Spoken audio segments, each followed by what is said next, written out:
Today, I'm going to be finding out what's inside all these water bottles. I have over 30 water bottles here that I've gotten from various stores, Walmart, Target, Sprouts, etc. And I wanted to see exactly what is inside these water bottles. To test these waters, I got this kit off of Amazon for around 30 bucks. I'll put a link down below in the description. It tests for 17 different things that can be found in your water, and it includes things like lead, fluoride, and sulfate.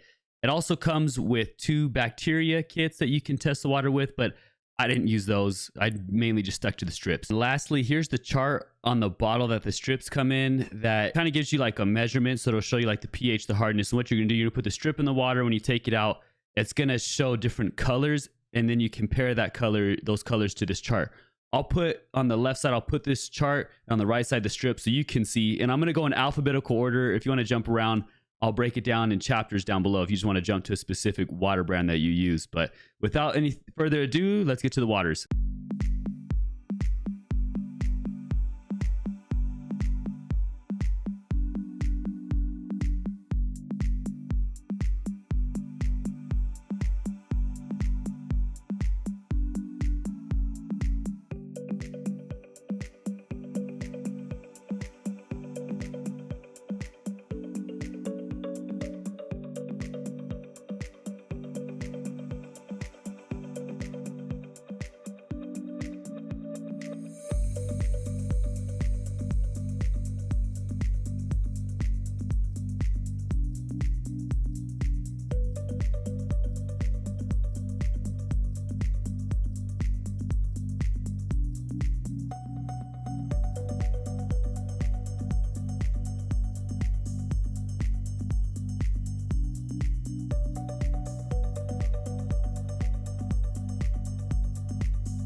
Here are all the used test strips. Like and subscribe for more.